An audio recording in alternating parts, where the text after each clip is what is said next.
TorahBox.com pour la diffusion du judaïsme francophone vous retransmet un enseignement du Rav Avraham Kadosh. Bonne écoute et bon limoud.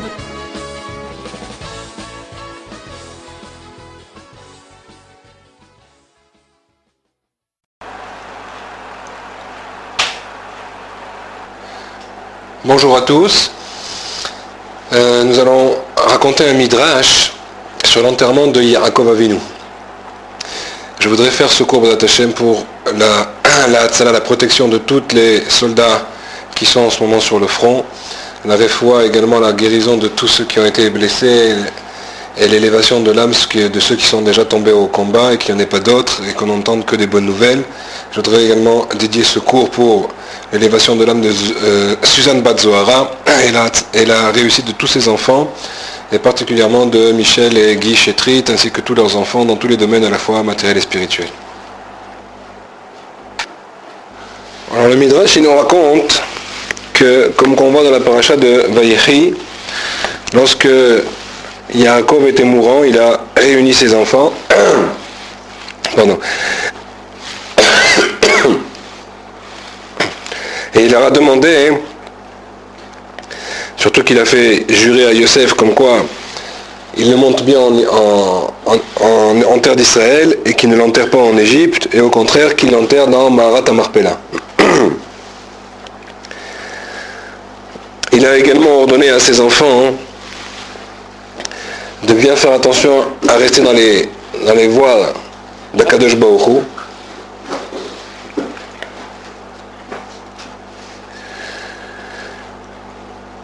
et de craindre Akadosh Baruch Hu, qu'ils aillent dans le bon chemin, de la même façon que tous les chemins qu'ont montré à la fois Avraham, Yitzhak et ainsi que leur père Yaakov.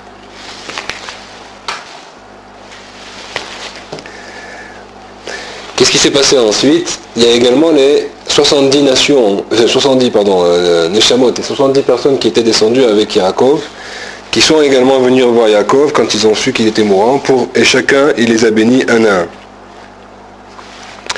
Le deuxième jour ensuite, il a appelé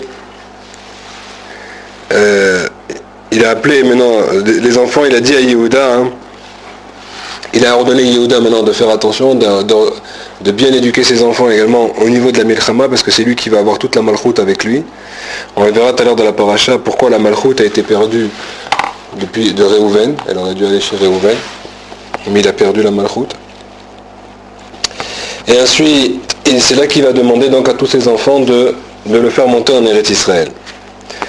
Maintenant, il va ordonner également est-ce que personne ne touche le kever, la mita, le cercueil de Yaakov Avinu, si ce n'est les Shvatim. C'est quelque chose que l'on respecte encore aujourd'hui. Quand il y a des gens qui sont des Gedolim, on va faire attention que uniquement les Talmidim ou des gens Talmidei Chachamim touchent, s'approchent du cercueil et pas d'autres personnes. Alors il a ordonné ses enfants, il a demandé à Yehuda, Issachar et Zevulun de se mettre du côté est, Reuven, Shimon et Gad de se mettre du côté sud, Ephraim, Menaché ou Binyamin, donc tous les enfants de Rachel du côté ouest, Dan, Asher et Naphtali qui étaient au nord. D'accord? Et c'est comme ça qu'ils vont porter le cercueil. Donc de là on voit que deux n'ont pas porté. C'est non, Shimon on a dit, Lévi et Yosef. Lévi, il ne va pas porter le cercueil du tout. Pourquoi? Parce que c'est lui qui va porter le Aaron à Kodesh.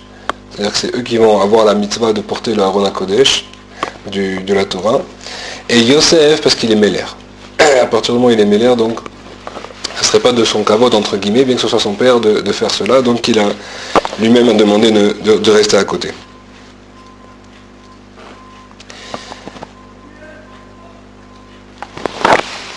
Ensuite, il a demandé surtout à Yosef de pardonner aux frères tout ce qui s'était passé, qu'il n'ait rien dans son cœur, et que au contraire, c'est toi qui dois maintenant s'occuper d'eux en Égypte. Et c'est ce que va faire Yosef. Il va effectivement se comporter mamash comme il faut, de façon à alimenter, de façon à subvenir à tous les besoins de tous les bénis Israël maintenant il va rester à peu près il va être roi pendant 80 ans, mais là disons pendant 71 ans je pense il était avec Yaakov. Donc avec Yaakov. Il est resté en Mitzrayim pendant. Il a été roi avec les Bnei Israël, puisqu'il est monté à l'âge de 17 ans, il est resté ensuite pendant les 13 ans, un an chez Potiphar, 12 ans en prison, donc à 30 ans il vient devant Pharaon, il est mort à 110 ans, donc 80 ans il a été roi d'Égypte. D'accord. Sur les 80 ans, il faut enlever les 7 ans de disette, et des années ensuite, ça fait 9, donc il reste 71 bidiouk. On tombe exactement à ce qu'on a dit. Ensuite, donc tous les Shvatim, ils ont reçu Bishlimut Mamash, de faire la volonté d'Akadosh Baruch Hu. Et donc il les a bénis après un à un.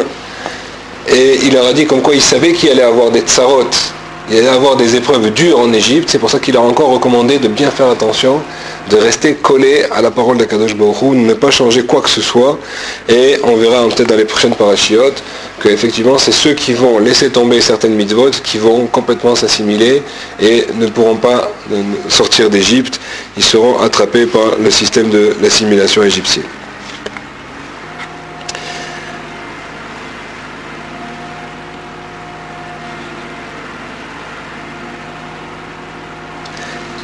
Une fois qu'il va faire toutes ces brachot, Yaakov Avinu, comme c'est écrit dans la paracha, il va réunir ses pieds, réunir ses mains, fermer les yeux, et sa neshama va repartir. À ce moment-là, Yosef va énormément pleurer, les frères également vont pleurer, ils vont tous faire kriya, il va y avoir un bechi gadol là-dessus. La femme de Yosef va entendre comme quoi Yaakov et Niftar, elle va venir, donc Osnat, elle va venir maintenant, avec même des Égyptiennes ils vont venir et ils vont pleurer maintenant Yaakov Avinu, et toute la maison de Pharaon également, et même les Égyptiens vont pleurer, parce qu'en fait ils savaient très bien que toute la bracha qui était venait du tzaddik, comme on a expliqué la semaine dernière, comme quoi que dès qu'Yaakov a mis le pied en Égypte, le Nil est remonté, et donc du coup c'est ça que Pharaon l'a su de suite, puisqu'il y a Pharaon qui était soi-disant le dieu du Nil, il allait là-bas se tremper tous les jours, donc il voyait ce qui s'est passé, et donc il a su que quelque chose s'était passé, et en fait quand on lui a annoncé que Yaakov était arrivé, donc il avait compris que par le mérite de Yaakov, la famine s'était arrêtée. Ensuite ils vont embaumer Yaakov Avinu. Donc ça c'est une question, je ne voudrais pas revenir là-dessus maintenant, mais en tout cas ils vont le faire, ils le feront également pour Yosef, mais en tout cas là ils vont embaumer Yaakov Avinu, ils vont faire un deuil de 70 jours, c'était apparemment un minag d'Égypte je pense, puisque les autres eux vont faire 7 jours, mais il va être pleuré pendant 70 jours, et ensuite c'est là qu'il va demander à Pharaon, donc au bout d'après plus de 2 mois, il va demander à Pharaon de le monter en Eretz Canaan. Alors il y a